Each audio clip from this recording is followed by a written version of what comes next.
는 한때 저에게 다가왔던 그 사람의 사랑만큼은 진심이라고 믿었던 적이 있었습니다. 그런데 사실 알고 보니까 절 진심으로 사랑한다고 믿었던 남자가 누구보다 가식적이고 이득을 따지던 이기적인 인간이었죠. 바로 저와 결혼까지 약속했던 저희 예비 남편이 말이에요. 저는 서울 강남에 살고 있는 30대 후반의 여성으로 사업을 하다가 예비 남편을 만나게 되었습니다. 예비 남편은 처음엔 누구보다 헌신적이고 제 조건이 아닌 저 자체만 보고 절 사랑해주는 사람인 줄 알았죠. 그 모든 게 연기였다는 걸 나중에 알게 되었지만요. 예비 남편에게 제대로 뒤통수를 맞았던 겁니다. 물론 제가 당하고만 있을 사람은 아니었지만 말이에요. 저희 부모님은 시골에서 농사를 짓는 농부셨어요.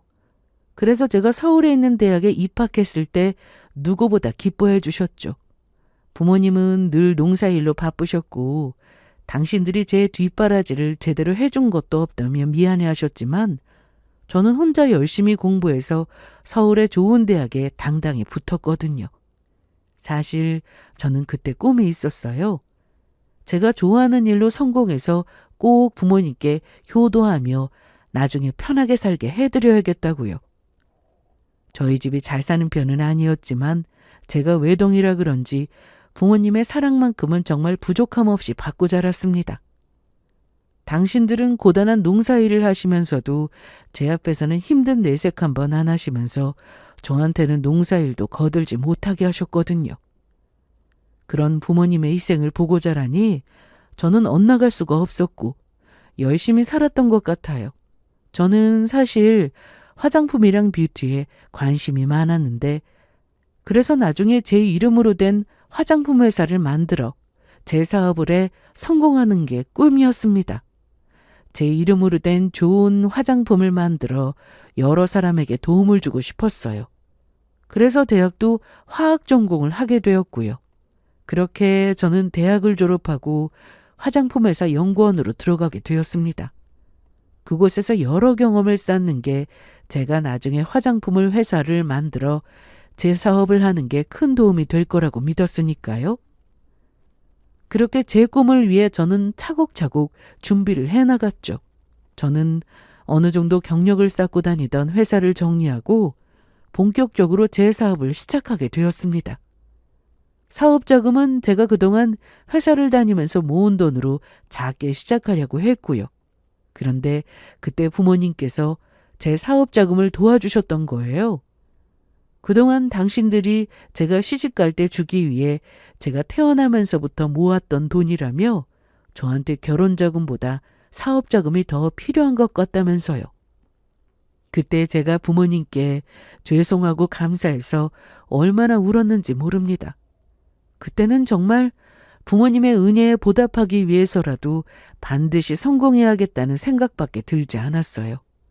그렇게 저는 부모님의 따뜻한 지지와 사랑을 받고 제 사업을 시작하게 되었고 정말 중간에 포기하고 싶을 만큼 힘들었지만 결국 제 사업이 어느 정도 자리를 잡으며 성공이라는 달콤한 트로피를 손에 넣을 수 있었습니다. 마침내 뒷바라지 해주시느라 고생하신 부모님께도 효도를 할 수 있게 되었고요. 하지만 성공이 마냥 좋은 것만은 아니었어요. 제가 성공을 하고 나니 제 돈을 노리고 접근하는 사람들이 많았거든요. 그건 그냥 친한 친구나 이성이나 마찬가지였어요. 심지어 믿었던 친구에게 큰 돈을 꿔줬다가 못 받는 일도 있었죠. 물론 그 후 제가 법적인 조치를 전부 하긴 했지만 믿었던 사람에게 받은 상처는 쉽게 치유가 되지 않았습니다. 그래서 저는 그때부터 일적인 거 아니면 어디 가서 제가 사업을 한다든지 돈을 많이 번다든지 하는 티를 내지 않았던 것 같아요. 그냥 저 사람 자체가 좋아 곁에 있을 수 있는 사람들만 사귀었던 것 같아요. 그런데 막상 사업에만 신경 쓰며 살다 보니 제 연애 사업은 늘 뒷전이었습니다. 저도 그렇게 크게 관심도 없었지만 제가 자리를 잡고 나니 제 나이가 30대 중반이 되어 있더라고요. 그러다가 운명처럼 예비 남편을 만나게 되었고요. 어느 날 친구와 술을 마시기 위해 분위기 괜찮은 곳으로 유명한 칵테일 바를 가게 되었거든요. 그곳에서 친구와 술을 마시고 이야기를 나누고 있었는데 어떤 술 취한 남자가 저한테 다가와서는 치근덕대었던 겁니다. 친구랑 저랑 할 이야기가 있다는데도 자꾸만 방해하며 자리에서 떠나지 않으려 했죠. 급기야는 갑자기 제 손목을 잡으려고 했던 거예요. 그때 예비 남편이 저에게 치근덕대던 술 취한 남자를 막아주었고요. 술 취한 남자가 막 화를 내긴 했지만 예비 남편이 힘으로 가볍게 제압을 하더라고요. 결국 술 취한 남자는 가게에서 쫓겨나게 되었고요. 저는 그때 예비 남편에게 도와줘서 고맙다고 했습니다. 그래서 제가 고마운 마음에 나중에 식사라도 대접해야 하나 해서 연락처를 물어보려고 하는데 예비 남편이 먼저 저한테 사실 저를 처음 보고 반했는데 이런 데서 말 시키면 가벼운 남자로 보일까봐 말을 먼저 못 시켰다는 거예요. 그러면서 괜찮으면 저한테 연락처를 줄 수 있느냐고 묻더라고요. 그래서 저도 예비 남편에게 고마운 것도 있고 식사라도 한번 대접하는 게 맞는 것 같아서 연락처를 알려주게 되었어요. 그게 예비 남편과 저의 첫 만남이었습니다. 그 후 저희는 만남을 이어가며 연인 사이로 발전하게 되었고 1년 정도 사귄 후 결혼까지 약속하게 되었죠. 하지만 저는 예비 남편과 사귀면서 제가 사업을 한다는 이야기를 꺼내지 못했습니다. 혹여 또 제 조건을 보고 이용하려고 들지는 않을까 겁을 먹었던 거죠. 대신 화장품 회사에서 연구원으로 일을 한다고 했습니다. 비록 제가 사업을 한다는 사실을 말하지는 않았지만 제가 저희 회사에서 직접 연구원으로 화장품 연구를 하는 것도 사실이었으니까요. 그런데 예비 남편은 제가 생각했던 것보다 능력 있는 사람이었어요. 예비 남편은 저보다 한 살이 어렸는데 대형 약국에서 약사로 일을 하고 있더라고요. 다행히 예비 남편은 저라는 사람 자체로 사랑해주는 사람이었고 늘 하는 이야기가 예비 남편은 제 조건이 아닌 제가 너무 좋은 사람이라 좋다고 했어요. 처음에는 제 외모에 반했지만 나중에 제 성격에 반했다면서요. 그래서 저희는 사귄 지 1년 정도 되었을 때 결혼을 약속하게 되었습니다. 하지만 저는 그때까지도 제가 사업을 한다는 사실을 계속해 말하지 않았습니다. 예비 남편과 결혼까지 약속한 사이지만 아직 양가 부모님께 인사를 드리기 전이고 좀 더 신중하자 싶었거든요. 그런데 저는 그때 이미 예비 시모와 어느 정도 알고 지내고 있었어요. 예비 남편과 사귄 지 6개월쯤 되었을 무렵 예비 시모가 저를 한번 보고 싶어 하셔서 예비 남편 집에 놀러 가게 되었거든요. 처음에는 괜히 부담스러워서 가지 않으려고 했지만 예비 시모가 저를 무척 궁금해하기도 했고 예비 남편을 통해 반찬이며 이것저것 먹을 것도 계속 챙겨 보내주시니 차마 예비 시댁에 안 갈 수가 없었던 거죠. 예비 시부는 4년 전 암으로 돌아가시고 안 계셨는데 시아버지께서 교직에 계셨던 분이라 예비 남편 집이 어느 정도 괜찮게 사는 편이었습니다. 그렇게 저는 예비 시모를 처음 보게 되었고 예비 시모는 저를 보시곤 굉장히 마음에 들어 하셨어요. 그래서 그때부터 예비 남편을 통해서 예비 시모와 소식을 주고받는 사이가 되었죠. 그런데 예비 남편과 결혼을 약속한 지 얼마 되지 않았을 때였어요. 어느 날 예비 남편이 저를 슬쩍 떠보듯 연봉이 얼마냐고 묻더라고요. 사실 저는 회사 대표였기 때문에 수입이 예비 남편과는 비교도 안 될 만큼 훨씬 많았어요. 하지만 그 순간 저는 일부러 솔직하게 말하고 싶지 않았어요. 이 사람이 제 형편을 어떻게 받아들이는지 또 어떤 속내를 가졌는지 한번 보고 싶었거든요. 그래서 저를 평범한 직장인으로 알고 있는 김에 일부러 예비 남편보다 적게 버는 척 연봉을 말해줬죠. 그러자 예비 남편은 제 말을 듣고 깜짝 놀란 표정을 짓더니 곧바로 이런 말을 꺼냈습니다. 그렇구나. 나는 자기가 직급도 있고 화장품 회사 연구원이고 경력도 오래돼서 나보다 많이 버는 줄 알았더니 아니었네. 그래도 나 정도면 연봉 많이 받는 거야. 그런데 내가 자기보다 돈 적게 벌면 안 되는 거야? 혹시 그래서 실망했어? 어? 에이, 설마. 내가 그런 거로 실망을 왜 해? 처음부터 그랬잖아. 난 자기 자체만 보고 사랑하는 거라고. 그러니까 자기가 일하면서 영혼을 벌든 나보다 많이 벌든 상관이 없어. 그렇게 생각해줘서 고마워. 역시 내가 결혼할 사람은 정말 잘 만난 것 같아. 나도 자기 사람 자체만 보고 사랑하는 거니까. 말은 제가 적게 벌어도 상관없다고 했지만 이미 남편 낌새가 이상했습니다. 뭔가 아닌 척했지만 실망까지는 아니어도 아쉬워하는 눈치라고나 할까요? 그래도 지금까지 본 모습은 정말 순수하게 저를 사랑해주는 모습이어서 설마 그런 사람일까 싶었죠. 제가 예비 남편을 좋아했던 이유는 제 조건이나 돈이 아닌 저 사람 자체로 사랑해주는 진실한 사람이라고 생각해서인데 그게 아니라면 제가 예비 남편을 사랑할 이유가 없어지는 것이었으니까요. 하지만 제 이야기에도 예비 남편은 저에게 잘해주었습니다. 처음에만 말이에요. 그런데 점점 저를 떠보는 일도 많아졌고 뭔가 계산을 하고 시작하는 모습이었습니다. 만나서 데이트를 하고 밥값을 내거나 술을 마시러 가거나 영화나 뮤지컬 공연을 보러 가게 돼도 예전에는 제가 한 번쯤은 계산하려고 해도 절대 못하게 말리더니 이제는 은근히 제가 먼저 계산해 주길 바라는 것 같더라고요. 물론 그전에도 예비 남편 혼자 돈을 쓰는 게 미안해서 제가 먼저 차값도 내고 예비 남편과 예비 시모에게 따로 선물도 해주고 했지만요. 하지만 남자가 전부 데이트 비용을 내라는 법도 없고 혼자 부담이 될 수 있겠다 싶어서 그때부터는 반반씩 내거나 제가 내는 경우도 많이 생겼습니다. 그런데 말이에요.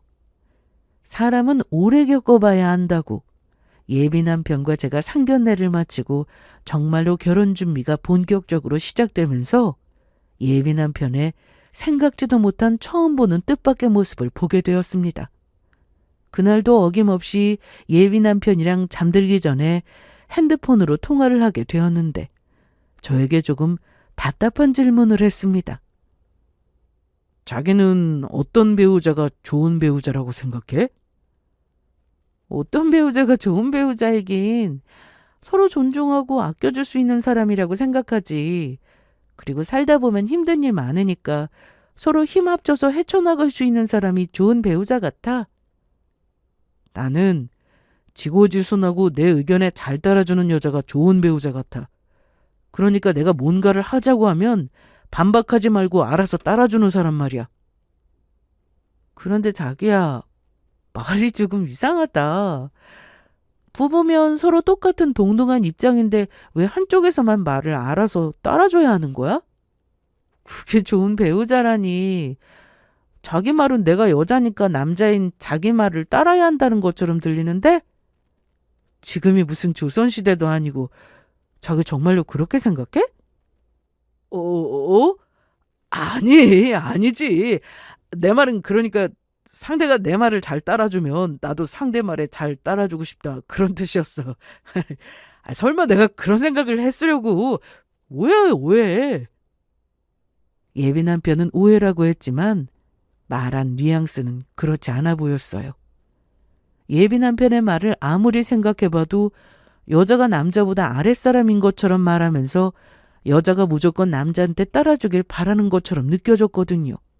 그래서 저는 지금까지 보여줬던 예비 남편의 행동과 말이 달라서 좀 더 지켜보기로 했습니다. 어떤 게 진짜 예비 남편의 모습인지 알아야 했으니까요. 그러다가 급기야 예비 시모의 생각지도 못한 면모를 보게 되었습니다. 예비 시모가 예비 남편을 통해 저에게 아주 황당한 혼수를 요구해 왔더라고요. 저희는 결혼을 하면 결혼식 비용이며 집이랑 혼수도 전부 반반하기로 정했거든요. 그런데 예비 남편과 웨딩드레스를 고르기 위해 여러 곳의 웨딩드레스 샵을 돌아다니다가 늦은 점심을 먹게 되었는데 거기서 예비 남편이 예비 시모의 말을 저에게 전했던 겁니다. 자기는 그런데 결혼하면 혼수 얼마나 해올 수 있어? 그게 무슨 뜻이야? 우리 결혼하면 집도 혼수도 뭐든 반반하기로 하지 않았어? 어, 그렇긴 한데 엄마가 자기가 따로 혼수를 좀 더 해오길 바라는 것 같아서 아들은 나 하나뿐이라서 그런지 갑자기 혼수 욕심을 내시네. 엄마 말로는 내가 자기보다 더 돈을 잘 버니까 우리가 결혼하면 내가 돈을 더 버는 만큼 자기가 혜택을 보게 된다고 자기가 적게 버는 만큼 혼수를 더 해야 한다고 생각하시는 것 같아. 그게 도대체 무슨 말도 안 되는 소리야. 지금 결혼하는 거로 장사하는 것도 아니고 내가 자기보다 덜 버니까 나보고 그만큼 혼수를 더 해오라니? 그러면 만약에 내가 자기보다 많이 벌면 결혼할 때 자기가 예물 더 많이 해올 거야? 우리 서로 마음만 보고 하는 결혼 아니었어? 그렇게 네 손에 내 손에 따질 거면 뭐하러 결혼을 해? 그냥 서로 손해 안 보게 결혼하지 말고 따로 각자 살지. 자기야, 기분 나빴다면 미안해. 나도 당연히 그렇게 하는 건 정말 아니라고 생각했는데 엄마가 자꾸 자기한테 말이라도 해보라고 부추겨서 말이야. 내가 엄마한테 그런 이야기 앞으로는 꺼내지 말라고 이야기해볼게. 기분 상했다면 풀어. 예비 시모만의 생각처럼 말했지만 혼수 문제는 예비 남편이 중간에서 딱 잘라 말했다면 얼마든지 끊을 수 있는 이야기였습니다. 그런데 제가 예비 남편보다 돈을 적게 보니 모자란 만큼 혼수를 해오라고 했다는 예비 시모의 이야기를 굳이 저한테 할 이유가 있었나 했던 거예요. 예비 남편도 예비 시모와 같은 생각이 아니라면 말이죠. 예비 남편은 아닌 척했지만 제 입장에선 예비 남편 또한 저에게 본인이 손해본다고 생각한 만큼 혼수를 원하는 사람처럼 보였습니다. 그러니까 말로는 저만 보고 만난 거라고 하지만 제 조건을 따지며 만났던 것은 아닌지 그런 의심이 들었던 거죠. 저는 그래서 제가 사업한다는 사실을 계속해 비밀로 하며 일단 예비 남편과의 결혼에 대해 저 혼자 다시 한번 고민해 보기로 했어요. 이 결혼이 과연 맞는 건지 말이에요. 만약 예비 남편이 제 조건을 보고 저와 결혼하려고 하는 사람이라면 정리를 하기 위해서였죠. 하지만 결혼이 어린애 장난도 아니고 이미 결혼 준비까지 하고 있는 마당에 함부로 행동할 수는 없었습니다.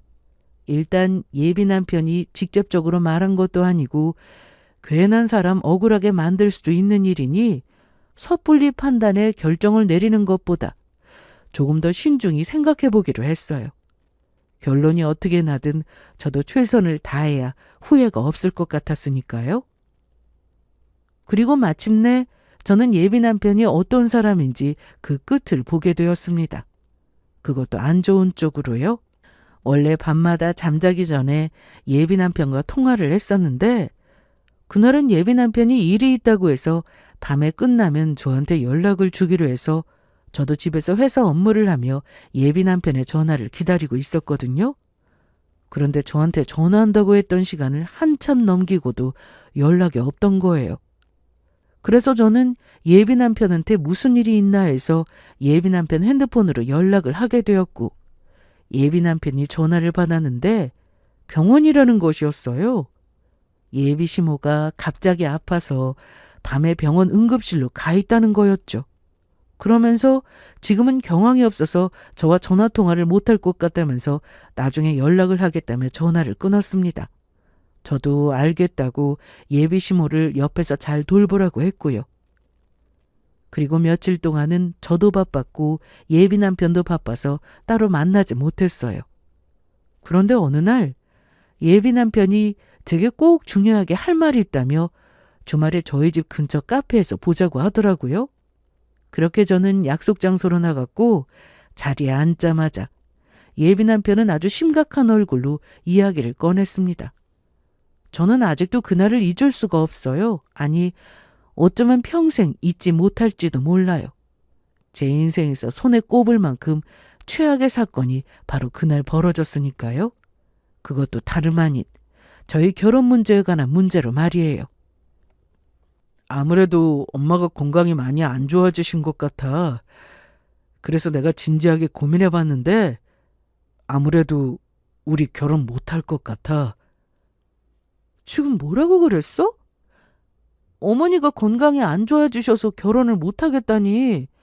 어머니가 그 정도로 몸이 안 좋으신 거야?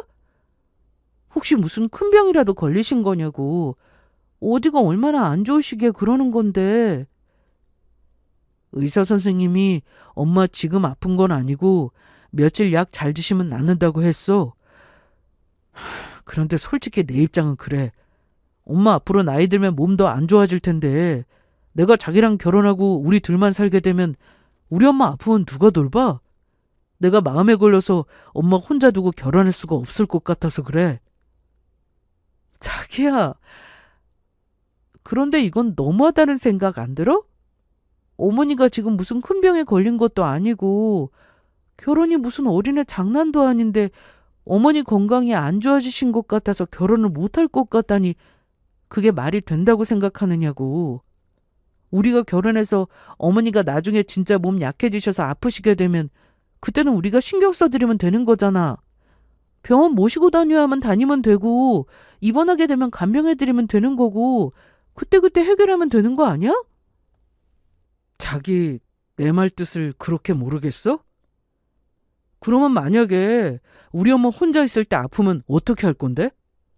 만약 엄마 혼자 있다가 쓰러지시기라도 해서 우리한테 연락도 못하는 상황이면 그때는 어떻게 할 거냐고. 그러다가 우리 엄마가 잘못되면 자기가 책임질 수 있어?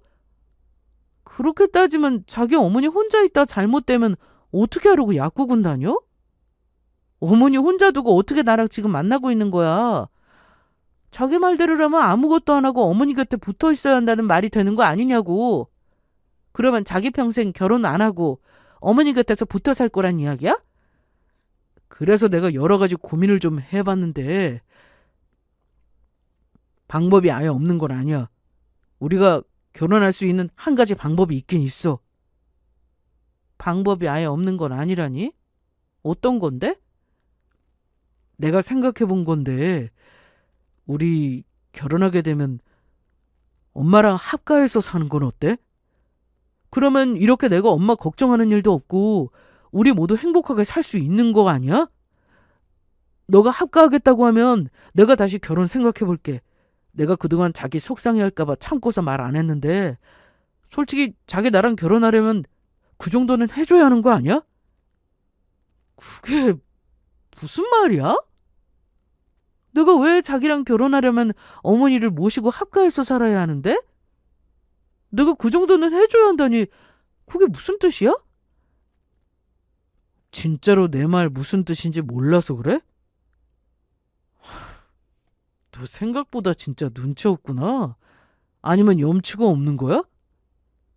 난 솔직히 처음 자기 봤을 때 옷도 세련되게 입고 뭔가 하도 당당해서 집도 잘 살고 나보다 돈도 잘 버는 줄 알았거든? 그래서 사귀기 시작했던 거고 그래서 좋았던 거야. 그런데 보니까 그게 아니더라. 부모님도 시골에서 농사나 짓는 별 볼 일 없는 집에 자기 나보다 돈도 많이 못 벌고 그럼 내가 자기랑 왜 결혼을 해야 하는 건데? 자기는 나랑 결혼하면 자기 집보다 잘 사는 시댁에 돈도 더 잘 버는 능력 있는 약사 남편까지 얻는데 나는 자기랑 결혼하면 뭐 얻느냐고. 너도 내 능력이랑 집안 보고 나랑 만나서 결혼하고 싶었던 거 아니야? 솔직히 우리 엄마도 그랬어.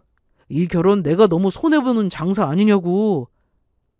그래서 자기랑 내 결혼 엄마가 다시 생각해보라고 했던 거 내가 그동안 자기랑 같이 만났던 정도 있고 나보다 비록 돈은 적게 벌어도 직업도 그렇고 그렇게 돈을 못 버는 것도 아니고 능력 있는 편에 속하니까 자기 인생 구제해주자 싶어서 그냥 결혼하자 싶었던 거라고. 그동안 내가 자기 만나면서 데이트하느라 투자한 돈도 아깝고 해서 말이야. 우리 엄마도 내가 설득하느라고 얼마나 힘들었는 줄 알아? 그래서 엄마가 자기 그러면 혼수라도 더 해와야 하는 거 아니냐고 해서 내가 그때 혼수 이야기 꺼냈던 건데 자기 진짜 눈치 없어서 내 이야기 무슨 뜻인지도 모르더라. 나보다 돈이나 많이 벌고 집안이 좋으면 몰라.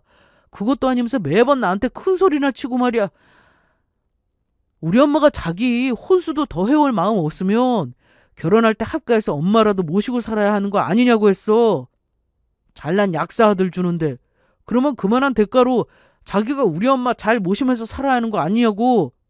그래서 엄마가 당신 건강 점점 안 좋아지니 합가해서 모시고 사는 거 자기랑 이야기해보라고 했던 거라고. 그러니까 예비 남편은 저를 처음 봤을 때 제가 예비 남편보다 돈도 잘 벌고 집도 잘 살아 보여서 접근했었다는 이야기였습니다.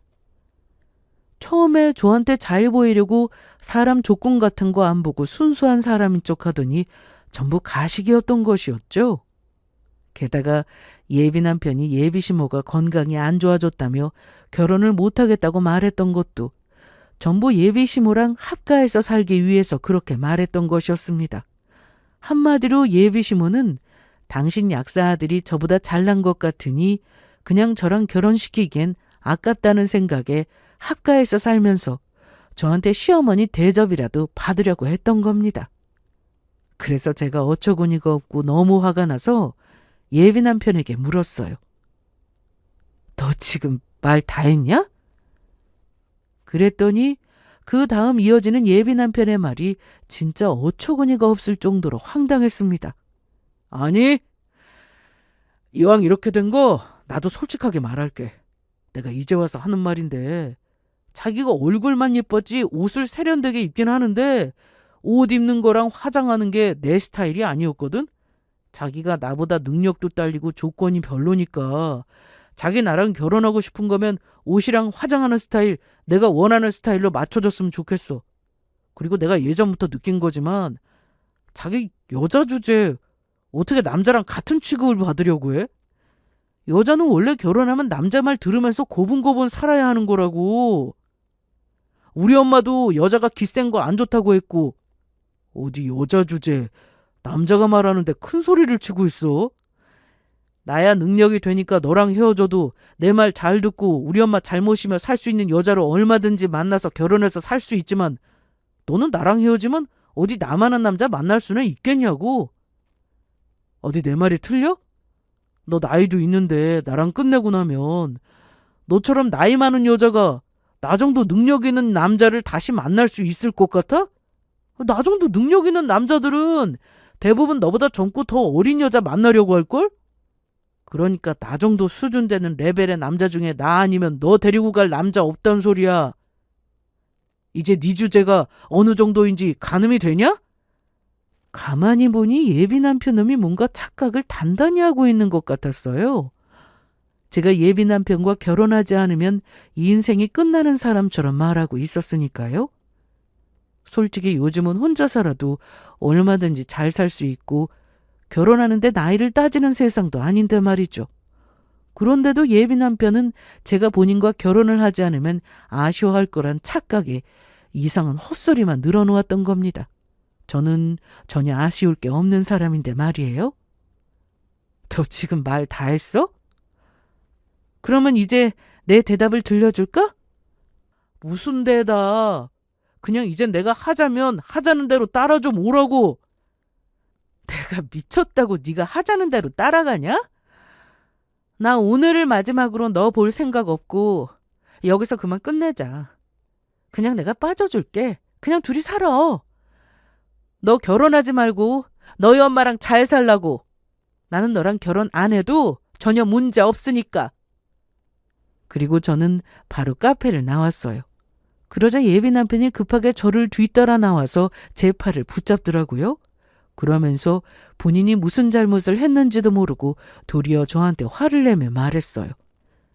자기 진짜 이럴 거야? 자꾸 이러면 재미없어. 너 정말로 이러다간 내가 끝내는 수가 있다고. 정말 그래도 상관없어? 너랑 이대로 끝내도 상관없냐고? 그래, 그 말이다. 네가 정 원하면 지금 그 대답 해줄게. 분명히 네가 원해서 내가 대답해 준 거다. 그리고 저는 제 팔을 붙잡고 있던 예비 남편의 손을 잡아서 예비 남편의 등 뒤로 꺾어버렸습니다. 아무래도 제가 사업을 하다 보니 건강이랑 멘탈 관리도 필요하고 운동으로 주짓수를 좀 했었거든요. 그랬더니 예비 남편이 아프다며 소리를 지르고 난리가 났더라고요. 내 팔 부러진다. 너 지금 이게 뭐하는 짓이야? 너 이거 어머니 폭력이야. 내가 너 폭력죄로 신고해버릴 수도 있어. 너야말로 왜 끝난 사람 팔을 못 때려잡냐?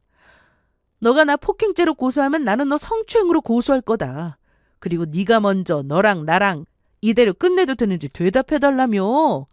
그래서 나는 대답해준 죄밖에 없다고. 너 다시는 나한테 연락도 하지 마. 네 얼굴 이젠 꼴도 보기 싫으니까. 더 늦기 전에 예비 남편과 예비 시모의 본색을 알고 이대로 끝낸 게 정말 다행이라고 생각을 했습니다. 예비 남편의 행동에 오만정이 다 떨어져 아무 감정도 남아있지 않게 되더라고요. 그냥 그동안 예비 남편에게 기만을 당하며 지내온 시간들이 아깝고 억울하게 느껴졌어요. 정말 저라는 사람만 보고 절 사랑해서 만나는 것처럼 연기를 하더니 이것저것 계산하며 뒤로는 호박씨를 까고 있었으니까요. 거기다 예비 남편은 기본 사상이 여자를 매우 무시하는 듯 보였어요. 한마디로 남자는 여자보다 못하다는 생각을 가지고 있었던 것 같았죠. 그러면서 그동안 제 앞에선 절 위해주는 척, 존중해주는 척하며 안 그런 척 숨겨왔던 거고요. 아마도 결혼 전까지 저에게 그런 본인 진짜 모습을 숨기려고 했었는데 이번 예비시모와 합가일을 계기로 전부 들통이 났던 겁니다. 정말 음흉하고 비겁한 사람이었어요. 하지만 예비 남편 놈은 생각한 것보다도 더 최악이었어요. 저와 이미 끝내놓고 무슨 미련이 남았는지 다시 연락을 해왔더라고요. 제가 사업을 하는 사람이니 함부로 연락처를 바꿀 수도 없고 해서 예비 남편의 전화번호만 차단을 했더니 다른 번호로 저에게 문자를 보내며 연락을 해왔어요. 너 왜 내 전화 차단했어? 내가 그렇게 만만해? 내가 말만 너랑 결혼 못할 것 같다고 했지. 난 아직 너랑 헤어질 생각 없는데 무책임하게 너 혼자 정리하면 끝나는 거냐고. 그리고 내가 저번에도 이야기했지만 나랑 헤어지면 너처럼 나이 많은 여자가 나처럼 능력 있는 남자 다시 만날 수 있을 것 같아? 네 인생에 나처럼 능력 있는 남자는 내가 마지막일걸? 솔직히 너 나이면 내가 막차 아니냐? 그러니까 막차만 막차답게 굴라고.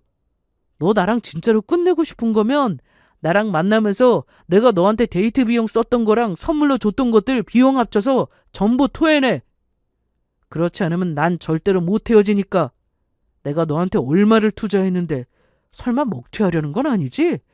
아니면 이제라도 그날 나한테 무례하게 굴었던 거 용서 빌고 나랑 결혼해서 우리 엄마랑 합가해서 살든지. 신중하게 잘 생각해봐. 너한테도 이게 나 같은 남자랑 결혼할 수 있는 마지막 기회일 테니까. 자기가 먼저 예비시모 못 모시면 저랑 결혼 안 할 거라고 해놓고 저랑 헤어질 생각이 없었다니 아주 지멋대로였죠. 그러면서 예비 남편 놈이 저한테 어떻게 행동했는지 아세요? 그동안 쓴 데이트 비용을 문자로 보내왔던 겁니다. 그러면서 하는 말이 저 만날 때마다 돈이 얼마나 들었는지 일일이 계산하며 기록해놨다고 하더라고요. 혹시 모를 이런 날을 대비해서라고 하면서요. 거기다가 그날 저한테 팔이 꺾인 걸 병원에 가서 진단서까지 받아놨더라고요. 하는 말이 본인이랑 결혼 안 하고 헤어지면 바로 저를 폭행으로 고소를 하겠다고 했어요. 예비 남편 놈은 제가 생각했던 것 이상으로 더럽고 치사한 옹졸한 인간이었죠. 그래서 저는 이미 끝난 사이고 다시는 괴롭히며 연락하지 말라고 경고 문자를 보냈습니다. 예비 남편과 더는 볼 일 없다고요? 그런데도 저한테 자꾸 독촉 문자를 보내기에 처음에 저도 경찰에 스토킹이라도 신고해서 혼내줄까 싶었지만 저를 계속해 괴롭히는 모습이 너무너무 괘씸해서 그냥은 끝내면 안 되겠다는 생각이 들었습니다. 이런 인간은 매운맛을 봐야 다시는 사람 괴롭힐 생각을 못할 테니까요. 그래서 저는 예비 남편이 원하는 대로 데이트 비용을 돌려주기로 했습니다. 그리고 저도 받아낼 건 받아내기로 했어요. 솔직히 예비 남편이 데이트 비용을 많이 냈던 건 맞지만 그래서 저도 예비 남편에게 미안해서 받은 만큼 예비 남편이나 예비 시어머니에게 선물을 해주었거든요. 제가 꼼꼼한 성격이라 가계부를 적고 있어서 예비 남편에게 들어간 돈을 저도 정리할 수 있었어요. 그랬더니 제가 예비 남편보다 100만 원 정도 더 썼더라고요. 그러니까 서로 주고받을 걸 받아야 한다면 제가 예비 남편에게 데이트 비용을 물어줘야 하는 게 아니고 예비 남편이 저에게 100만 원 정도 돌려줘야 했습니다. 그래서 저도 더럽고 치사한 예비 남편의 성격에 맞춰서 제 100만 원을 꼭 받아내기로 마음먹었습니다. 그리고 예비 남편이 제가 결혼해주지 않으면 저를 폭행으로 고소한다고 했으니 정말 그런 일을 벌인다면 예비 남편이 저한테 연락과 문자를 하며 괴롭힌 일을 스토킹과 협박죄로 맞고소할 생각이었습니다. 결국 모든 걸 정리하기 위해 마지막으로 예비 남편과 약속을 잡아서 만나게 되었어요. 그런데 예비 남편 놈은 제가 만나자고 하자 본인에게 지고 들어가서 제가 다시 결혼이라도 하자고 할 줄 알았던 것 같아요. 만나기로 했던 카페에 나타난 예비 남편이 아주 의기양양한 태도로 제 앞에 앉았으니까요. 이렇게 나랑 만나줄 거면서 진작 좋게 말할 때 나오지 그랬어. 왜 멋대로 나랑 끝내면서 사람 전화를 차단하냐고. 그것도 네 주제에. 솔직히 말해봐. 너 내가 붙잡으니까 못 이기는 척 나랑 결혼하려고 여기 나온 거잖아. 너 그때 괜히 자존심 상해서 나한테 그랬던 거고 너도 나랑 사실 결혼하고 싶었지? 너가 내가 진짜 막차이긴 한가 보다. 내가 만나자는 소리에 결국 이렇게 나온 걸 보면 아니면 나랑 헤어지면 폭행으로 고소한다고 해서 겁먹은 건가? 그런데 나랑 다시 잘 시작해보고 싶은 여자의 태도가 왜 이래? 내가 저번에도 이야기했지? 넌 이런 옷 말고 짧은 치마에 화장도 좀 진하게 좀 하라고 했잖아. 난 그런 스타일 좋아한다고. 너 진짜 생각보다 고집 세다. 결혼만 해봐. 내가 아주 그 못된 버릇을 고쳐놓을 거니까. 여자가 말이야. 남자가 하자면 하자는 대로 해야지. 나한테 대드는 거 보면 아주 꼴 같지가 않다니까. 나보다 돈이나 많이 벌고 집안이 좋으면 몰라. 그것도 아니면서 너처럼 능력도 없고 집안도 별 볼 일 없으면 솔직히 약사 남편 두른 건데 그만큼 대가는 치러야 하는 거 아니야? 네가 저번에도 이야기했지만 우리 엄마도 너희 집안이 좋은 것도 아니고 나보다 조건도 별로고 돈도 못 벌어서 한참 뒤떨어지는 너 며느리를 받아들이기 힘들다고 하셨어. 그나마 네가 우리 엄마랑 합가해서 모시고 살겠다고 하면 봐줄 수도 있다고 한 거였다고. 이제 내 말 무슨 뜻인지 알겠어? 너 약사가 무슨 약이라도 잘못 먹었냐? 내가 뭘 못 이기는 척 너랑 결혼하려고 나와. 지금 여길 내가 너랑 다시 시작해보고 싶어서 나온 것 같냐? 어디서 김칫국을 사발로 처마시고 있어? 네가 하도 나한테 협박 문자를 보내고 괴롭혀서 제대로 끝내려고 나온 거야. 그리고 내가 왜 네 취향에 맞춰서 짧은 치마에 화장을 진하게 해야 하는데? 내가 너 무슨 장난감으로 보이니? 내가 네가 원하는 대로 하고 다녀야 하는 네 하녀나 종인 줄 아냐고. 전 그렇게 화장 진하게 하고 짧은 치마 입는 게 좋으면 네가 그렇게 하고 다니든지. 너 지금 말 다 했어? 이게 나보다 능력도 없어서 돈도 많이 못 버는 주제 어디서 큰 소리야? 나는 너처럼 말 많고 쨍얼거리는 여자는 딱질색이라고. 여자가 좀 차분하고 조용하고 그래야지. 그리고 너 내가 했던 말 잊었어? 나랑 결혼 안 할 거면 그동안 내가 썼던 데이트 비용 전부 돌려달라고 했었지? 내가 너보다 왜 능력이 없어? 능력이야 네가 나보다 없겠지. 사실 내가 하도 주변에 내 조건이나 능력 보고 접근해서 이용해 먹으려고 하는 사람이 많아서 말 안 했는데 나 우리 회사 그냥 연 건 아니야. 실은 내가 다니고 있는 회사 내가 만든 회사라고. 뭐? 네 회사? 이게 괜히 쫄리니까 거짓말이나 살살 치고 내가 그런 네 말을 믿을 것 같아? 그러면 내가 직접 증거를 좀 보여줄까? 그리고 저는 예비 남편 놈에게 제 회사 명함을 꺼내서 보여줬습니다. 정확히 제가 사장이라고 적혀있는 그 명함이요. 보이니? 여기 명함에 내가 사장이라고 정확히 적혀있는 거. 내가 다니고 있는 회사 내가 창업해서 만든 내 회사라고. 정 못 믿겠으면 내가 다른 증거도 보여줄까? 그리고 저는 인터넷으로 검색해 저희 회사 정보를 보여줬습니다. 그리고 거기 회사 대표로 제 이름으로 올려있는 걸 예비 남편이 확인했어요. 그러자 예비 남편 눈이 휘둥그레져서는 말하더군요. 뭐야? 정말로 너랑 대표자 이름이 똑같잖아. 그러면 정말로 자기가 회사 사장이란 소리야? 예비 남편 놈은 곧장 태도를 바꿔서 조금 전까지 저에게 막말을 하며 몰아붙였던 인간이 갑자기 저에게 매달리며 친절하게 대하기 시작했어요. 자기야, 난 자기가 이렇게 대단한 사람인 줄 알았어. 진작 알았으면 자기한테 정말로 충성을 다했을 텐데 우리 아직 늦지 않은 거지? 다시 시작할 수 있는 거지? 자기가 나한테 기회만 주면 내가 진짜 잘할게. 나랑 결혼만 해주면 자기를 내가 여왕님 모시듯 떠받들면서 살겠다고. 옷이랑 화장도 자기가 하고 싶은 대로 다 마음대로 해도 되고 우리 엄마 안 모셔도 돼. 그 부분은 내가 엄마한테 잘 이야기할 테니까. 그러니까 나한테 제발 한 번만 기회를 주라. 자기가 이렇게 능력 있고 잘 나가는 회사 사장인 거 알았는데 내가 자기를 어떻게 놓아줘. 예비 남편의 행동이 하도 어이가 없고 기가 차서 저는 헛웃음이 나오고 말았습니다. 상대방이 어떤 사람이냐에 따라 돌변하는 예비 남편의 모습은 어처구니가 없는 데다 아주 제대로 질려버렸으니까요. 그런데 예비 남편 놈은 제가 어이가 없어서 웃는 것도 모르고 그걸 긍정의 표시로 받아들였는지 같이 웃으면서 말하더군요. 자기 지금 웃는 거 보니까 마음 풀린 거구나. 그러면 나한테 다시 기회 주는 거 맞지? 자기야, 기회 줘서 정말 고마워. 내가 앞으로는 정말 잘할게. 그래서 저는 그 자리에서 벌떡 일어났습니다. 그리고 예비 남편 놈을 향해 있는 이껏 싸대기를 때려버렸습니다.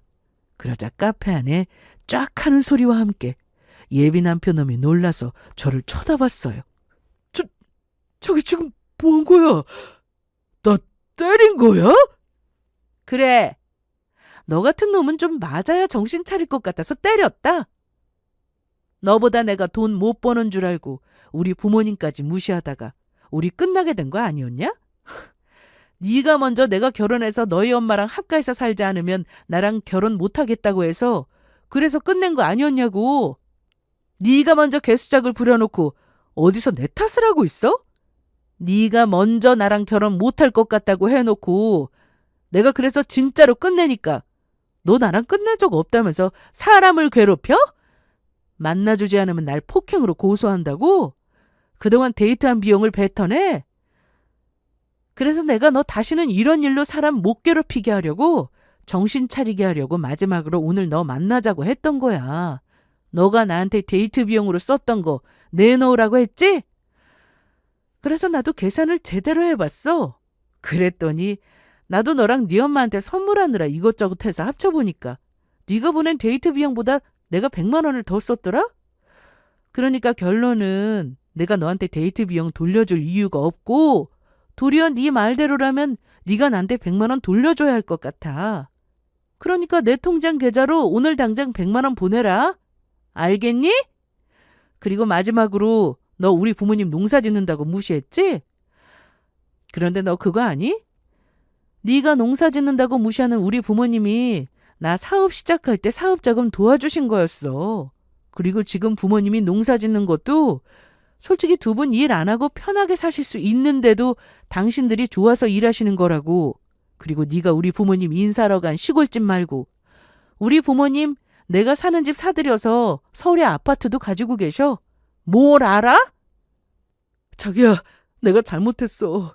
제발 한 번만 나한테 기회를 줘라.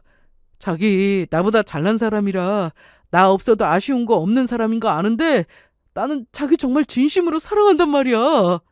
사랑 좋아하시네. 너 같은 놈이 사랑 2번만 더 했다가는 아주 여자를 잡아먹겠다. 그리고 너 은근 여자들 우습게 보면서 무시했지? 그러는 너야말로 어디 남자가 여자 말하는데 큰 소리를 치고 있어? 너 다시는 나한테 연락하지 마. 또다시 나한테 연락했다가는 나야말로 네가 나 괴롭힌 거 스토킹으로 협박죄로 확 고소하는 수가 있어? 이미 네가 나 괴롭힌 증거자료 언제든지 고소할 수 있게 전부 준비해놨다는 거 잊지 말고 마지막으로 너 그따위 정신머리 가지고 살았다가는 평생 결혼도 못하고 혼자 살게 될 거다. 못 먹고 못 살아라. 이치만 잘난 줄 아는 버러지 같은 놈아. 저는 그렇게 예비 남편에게 이별을 선물해주며 제대로 속 시원하게 끝을 내게 되었습니다. 예비 남편 놈은 제 마지막 말이 무서웠던지 다시는 저한테 연락하는 일은 없었어요. 그 후 전 예비 남편을 통해 알게 된 지인을 통해서 전 예비 남편의 소식을 듣게 되었는데 저를 놓친 걸 전 예비 남편이나 전 예비 시모가 엄청 아까워했다고 합니다. 전 예비 남편은 저 때문에 거의 반년 동안 불면증에 시달리면서 정신과 약까지 먹었다고 해요. 그러다가 저랑 비슷한 사람을 만나보겠다면서 본인보다 8살 많은 사업을 한다는 연상의 인플루언서 여자를 만났고 결혼까지 하게 되었는데 알고 보니 그 연상의 여자가 사기꾼이었다고 합니다. 예비 남편을 만나기 전부터 본인의 SNS에 효능도 없는 제품을 만들어서 판매를 하고 결혼 후에는 약사인 전 예비 남편까지 출연시키면서 물건을 팔았는데 결국 그게 들통이 나서 아주 난리가 났었나 보더라고요. 그래서 전 예비 남편이 결혼한 여자는 그 일로 교도소에 들어갔고 전 예비 남편은 이혼까지 하며 다니던 약국까지 관두게 되었다고 해요. 그 후 전 예비 시모는 충격으로 혈압이랑 당뇨가 생겼다고 하고 전 예비 남편은 시골 작은 약국으로 가서 약사 일을 하고 있다고 합니다. 그렇게 여자를 무시하고 조건을 따지면서 저를 못살게 괴롭히더니 전 예비 남편이며 전 예비 시모까지 본인의 악행에 대한 벌을 결국 받게 되는 것 같았어요. 그래서 사람이 마음을 곧게 써야 하나 봐요. 그리고 전 예비 남편과 헤어지고 2년이 지난 현재 저는 제 삶에 집중하며 잘 살고 있습니다. 물론 결혼도 인생에서 소중하고 의미 있는 일이겠지만 어차피 저는 결혼에 큰 관심이 있던 사람이 아니었기에 제 일에 몰두할 수 있는 지금이 더 저답고 행복할 수 있는 것 같습니다. 앞으로도 자만하지 않고 성실히 살면서 또 언제나 든든한 저의 지원군인 부모님께 효도하며 그렇게 살아가려고 합니다. 그리고 저희 제품을 사주신 고객님들께 보답하고자 좋은 일도 하면서요. 지금도 회사 제품 수익의 일부는 적은 금액이지만 계속해 어린이재단에 기부를 하는 중이랍니다. 사람은 어떤 상황이든 늘 겸손하고 착하게 살아야 하는 것 같습니다. 모두 늘 건강하시고 행복하시길 바랄게요. 감사합니다.